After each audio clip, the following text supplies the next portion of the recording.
Have you ever wondered why those once futuristic variable sweep-wing fighters, like the F-14 Tomcat, MiG-23, and the massive Soviet Tu-22M and Tu-160 bombers, with their wings that could extend and retract mid-flight, are no longer being produced as new models by top aviation powers like China, the US, and Russia? Decades ago, this technology represented the absolute cutting edge of aviation, a game-changing advantage for any nation that could master it. Yet today, aside from Russia occasionally assembling a few Tu-160Ms using outdated components, no entirely new variable sweep fighter has rolled off a production line globally for over 30 years. What exactly happened? Has this technology become obsolete, or are there now superior alternatives? To understand this, we must go back to the 1950s and 1960s. During that era, aviation technology advanced rapidly. Aircraft speeds increased, engine thrust grew, but designers faced a particularly vexing problem. The shape of the wings presented conflicting requirements for different flight conditions. For high-altitude, high-speed flight, the wings needed to be swept back at a large angle to minimize air resistance. Yet for carrier landings or low-altitude maneuvers, wings needed to be fully extended with greater surface area to generate sufficient lift at low speeds. No fixed wing design could simultaneously meet these conflicting demands, giving rise to variable sweep wing technology. The principle behind it is straightforward. A robust pivot shaft is installed at the wing root, allowing pilots to adjust the sweep angle in flight. Wings are fully extended for takeoff and landing, then swept back during high-altitude acceleration, much like an eagle diving, to minimize drag. This design seemed near perfect at the time, resolving a fundamental contradiction in aircraft design. Consequently, starting in the 1960s, the United States pioneered the F-111 fighter bomber, followed by the Soviet Union's MiG-23, Su-17, and Su-24,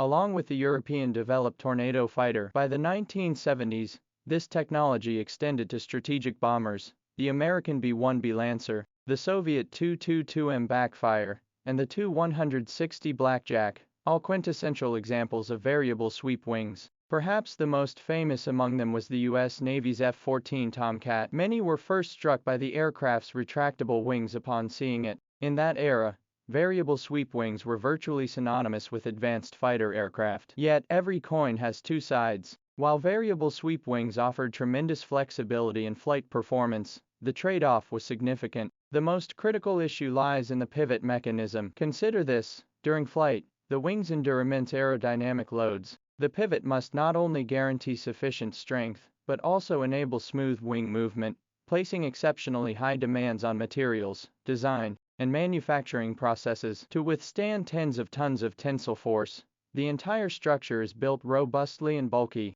consuming a significant portion of the aircraft's weight allowance. Furthermore, the wings housed hydraulic lines and electrical wiring, making the entire variable sweep mechanism as intricate as a precision timepiece. This complexity directly led to exceptionally high failure rates and cumbersome maintenance. While the U.S. Navy's F-14 excelled in performance, ground crews both loved and hated it. Each flight required extensive pre- and post-flight inspections of the variable sweep system, which was notoriously prone to malfunction. This led to a common outcome. Variable sweep-wing aircraft generally had lower operational readiness rates than their fixed-wing counterparts of the same era. While tolerable in peacetime, this became critical during actual combat. If aircraft are grounded in hangars for repairs and cannot fly, what good is superior performance?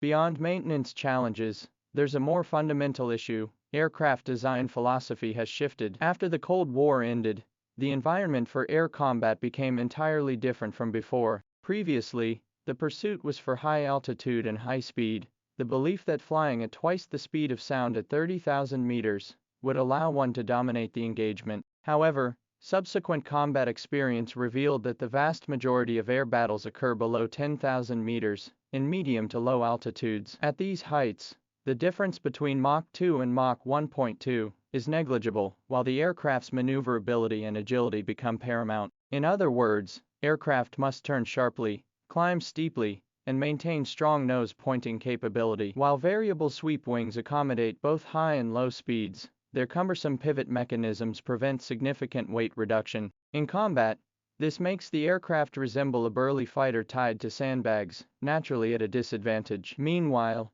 Aerodynamics and flight control technology advanced rapidly. By the late 1980s and early 1990s, modern fighters achieved performance once requiring variable wings, using fixed geometry wings, through fly-by-wire systems, and relaxed static stability designs. An even more devastating blow came with the advent of stealth technology. Starting with the F-117, followed by the B-2, F-22, and F-35, the military suddenly realized that in future air combat flying fast was less important than remaining invisible. No matter how fast your aircraft flies, can it outrun a missile? Once locked onto by radar, escape is virtually impossible. Thus, stealth has become the paramount priority in next-generation fighter design. Yet the variable sweep-wing structure is a stealth designer's nightmare. The massive gap and pivot mechanism, where the wing meets the fuselage, generate intense radar reflections. Even the finest radar-absorbing materials struggle to reduce the radar echo from this area to acceptable levels. Imagine an aircraft where every other part is stealthy, yet these 2 points at the wing roots shine like lighthouses. What's the point of stealth then? That's why, starting with the F-22 and J-20, all next-generation fighters have uniformly reverted to fixed wings. They'd rather sacrifice some aerodynamic perfection for stealth than compromise the entire aircraft's stealth performance for a marginal gain in capability. Some might ask, what about bombers? Don't bombers pursue stealth less aggressively than fighters? After all, the B-1B and Tu-160 are still in service, aren't they? True, both remain in service. Russia even refurbishes Tu-160s with old parts, but this doesn't prove variable sweep wings are superior. It reflects the massive investment and extended development cycles of large bombers. Russia currently lacks the funds for a completely new stealth bomber. Look at the US. The next generation B-21 bomber has completely abandoned variable sweep wings, reverting to a simple flying wing layout similar to the B-2. This speaks volumes. Even in bombers, the last bastion of variable sweep technology,